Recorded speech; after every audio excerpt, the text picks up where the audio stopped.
from a recovery perspective, it's interesting as well because it requires a lot of change to remove yourself from a situation that's causing that burnout and that mental fatigue.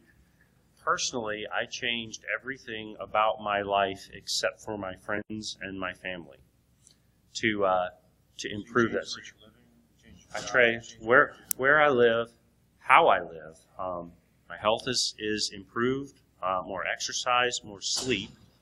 I changed my job considerably, so I was in security operations manager, and so I was constantly working 80-plus hour weeks, constant interruptions in the middle of the night to deal with, the latest critical issue, 3 in the morning, infrastructure outages, things of that nature that really detract from kind of the things that make our lifestyle healthy naturally, right? So a natural sleep cycle, waking cycle, 8 hours of sleep, continuous sleep, REM sleep, all of those things become... You're saying like a fundamental health level.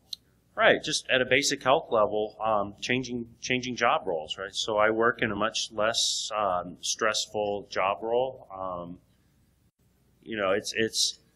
I had to give up on some of the personal me reward that I enjoyed about that, but ultimately I'm much more personally happy for having made that trade-off, and I think that we are typically a lot more valued by our organizations than we think we are, and we have a lot more leverage to negotiate those things than we think we do, and a lot of times until you start pushing back on some of those expectations, whether they be internal, created by you, externally, created by your organization that you work for, you don't realize how much power you have in constantly and aggressively renegotiating your employment agreement, right? So, those things are very important from a personal health perspective. I also changed my physical location. I found that the culture that I was living in, I was in Arkansas at the time, and my political and kind of world outlook was completely different than the vast majority of people who live there. So I live in Colorado now. I find that it is much easier for me to integrate into society there, and there's a ready-made... No, not really, but yeah. Haha, never heard that joke before.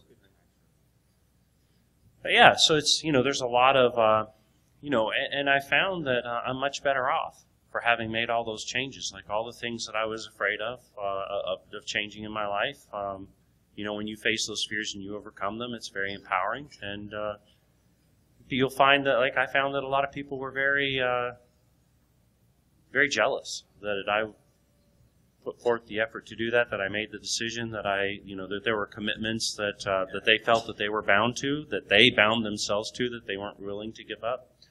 I think that's why you need to make proactive investments in like a group culture of people that are invested in similar ideals. You can help mentor you or share your values, even professionally, right? That's like why we come to these conventions and meet people that are interested in the same things we are. Because jealousy is kind of human nature. I call it the crab bucket protocol. You ever seen crabs try to crawl out of the bucket? There's always one trying to pull that guy back down. So you need to kind of get with like-minded people that are. It's such a broad industry. You need to find people that are thinking along the same lines as you, but also compel you, essentially kick you in the ass to grow and mentor you just by being a group. Yeah. So we're down to 3 people in the audience here. Do you guys, do you have any thoughts, questions, issues that you have dealt with that you want to talk about? We can be very interactive here, right? This is not just me just spieling to you guys. Do you, have any thoughts, any contribution?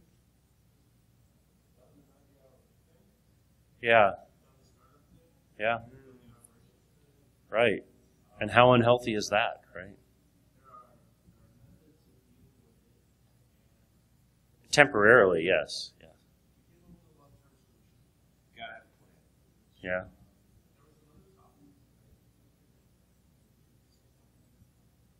So Adam Shostak's keynote was probably on these areas, not really burnout, but how to be positive and effective in your job role. And I think he's a great guy to talk about. He's like a prep monger, right? And so he was like, everything that I want to do, no matter how I try to cater to people, they don't want to adjust it. So he created a game and made people play that fun game. And he was like, I need people to want to do this. And so I can't actually talk about the thing I want them to do because it scares them off. So he kind of hacked my own problem.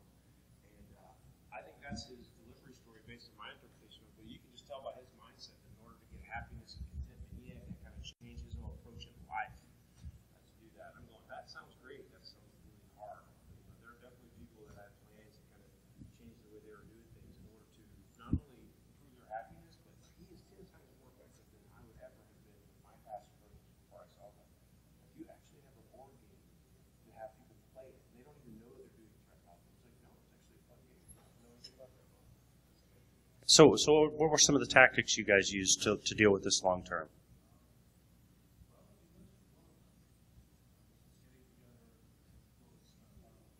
Yeah, that's shooting. You gotta have fun. You gotta have fun as to where do you get your passion from, right? And it can't be something that's just like, well, I was told to do this, my cost is just. You gotta have that energy come from some core value. Yeah.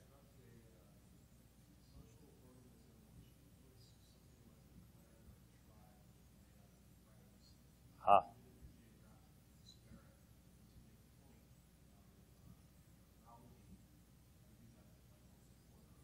Yeah, nice. I think it's a great What's that? Ninja Networks, yeah.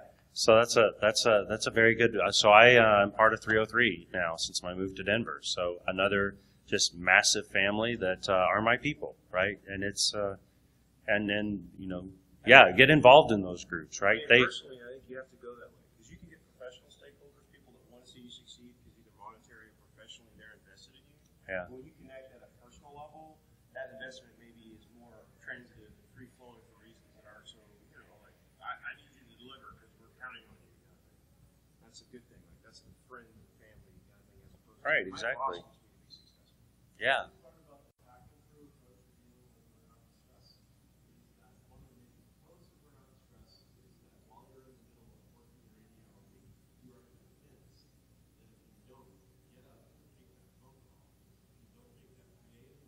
Yeah.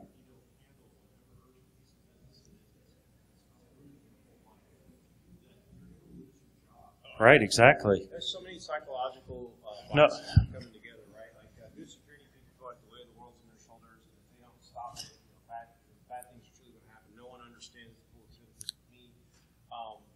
You'll get personally invested and get your values all turned up, and then the heuristics and things and biases that get involved with, I don't realize that I'm driving off a cliff will actually happen. So you need that buddy to be like, dude, I'm there. I know you're in the red zone. Back off. Well, the reality of it too is, you bring up a good point because one of the things that I found is that it is much easier for me to get a job in an organization than it is for organizations to find people like me, right? So really, when you start building that social network and you start looking at the employment opportunities that are out there, you realize that you don't need that job as bad as that job needs you, right?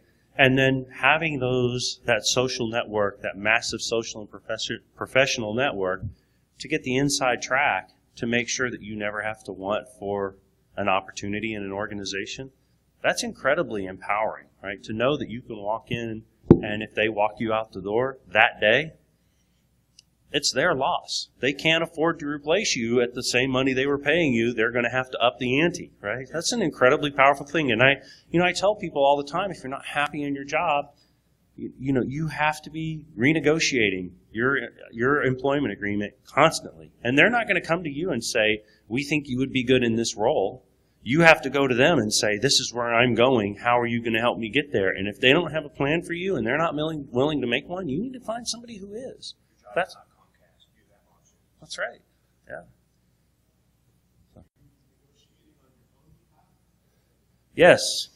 Yeah, it's hard. And other people can do that for you, right? When you have trusted colleagues and friends and your name comes up or a situation comes up, they can be your advocates and your director. Like, that guy's great. If we didn't have him, we'd be screwed. Or, oh, yeah, totally. He's right on this thing he wants. So it's not just you against everyone else, but you definitely have to take an active role in that. And we all know that, engaging and managing up. Your boss is not going to sit you down and be like, okay, tell me what I need to do with you, right? That's something you have to take an active role in developing. Right. So the other side of that is, typically they're not going to stick their necks out for people who aren't delivering, right? So I'm talking about the people who are truly passionate about what they do, who are digging in, and who are doing amazing things, right?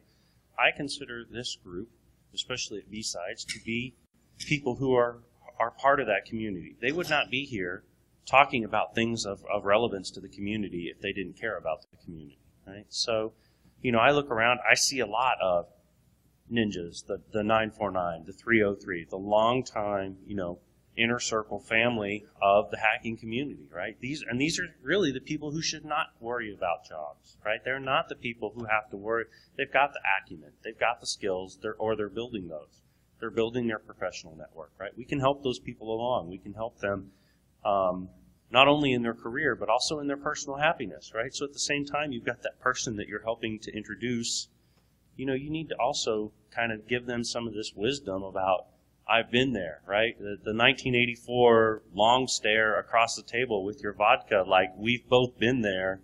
I sold you, you sold me. We don't want to talk about that, and I don't want you to ever get in that situation, right? So I'm going to tell you some things that you may not understand right now, but in the long term, they're going to be important to you. And, we're going to help you try to avoid that, right? Like, I'm going to tell you, you're taking a left turn when you should be taking a right, and you may not agree with me, and that's fine, but, know that when you get down that path and you need to turn around and go the other way, I'll help you with that, right? So, I think that's important too. Like Lance said earlier, the mentorship, that's critical, right? We need to be those people for the younger crowd that are coming up in the industry as well. So. Yeah, it's interesting. I think anything is, essentially cerebral or intellectual is, mindset is key. We spend a lot of time not focusing on positioning our mindset or influencing how we're thinking, like how we learn how to think. Yeah. Not trying to be meta, but that's an important thing, is helping people to say, like, hey, here's how you need to position that, not, just have these amazing skills that come with information. Right. So I think we're winding down on time. So thank you guys. I appreciate you hanging out, and thanks for the participation, and have a good conference.